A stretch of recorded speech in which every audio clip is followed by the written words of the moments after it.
An Israeli airstrike hit a building in Gaza City, causing significant damage. People ran for cover as a missile hit an area behind them, but then ran to the site to help rescue survivors.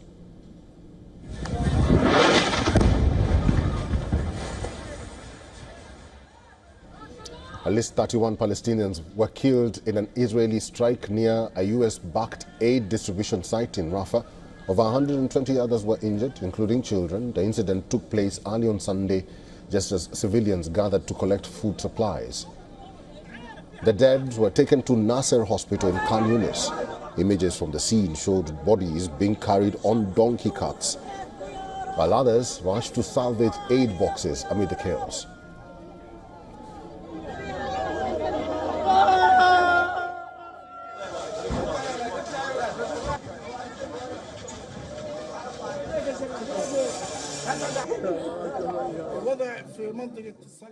The situation in the Red Cross in the Fish Fresh area is very tragic. A large number of injuries. It has exceeded 100 injuries that are now in the British hospital and the Red Cross. There are around 22 martyrs, 23 martyrs that are now in the morgue in the Red Cross, and a number of them were moved to Nasser Hospital's mortuary. The situation is so tragic.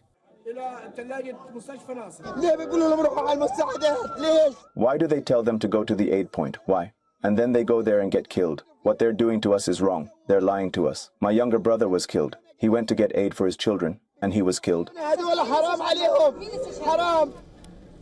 The site is part of a new US-supported aid system, the Gaza Humanitarian Foundation, that operates outside the traditional United Nations channels.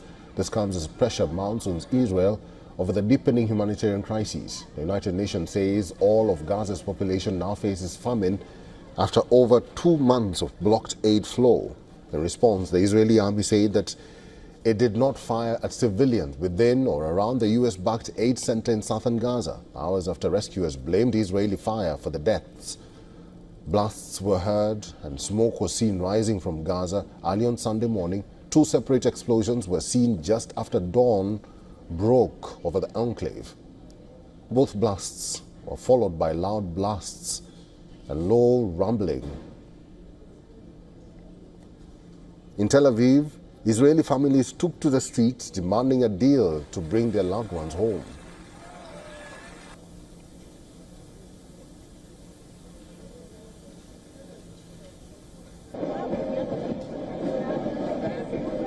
And usually I want to apologize to the world. To be a Jew and Israeli in a country that behaves like the Germany, the Nazis at 1940. I say that Israel is now a complete copy of what happened in Germany and the atrocity and the genocide that Israel is doing in Gaza. Meanwhile, diplomatic talks to halt the war have stalled again. On Saturday, Hamas responded to a US-backed ceasefire plan, agreeing to release 10 living hostages and hand over the bodies of 18 dead. In exchange, they are demanding the release of Palestinian prisoners and an end to the war with full Israeli withdrawal. But US envoy Steve Witkoff called the response totally unacceptable, stating that it determines progress or undermines progress. Israel has so far rejected any plan that doesn't include complete disarmament of Hamas and the return of all hostages. The original proposal includes a 60-day truce, a phased hostage prisoner swap, and unrestricted humanitarian access into Gaza. Hamas is pushing for guarantees that the truce will lead to a permanent ceasefire, something Israel has repeatedly refused.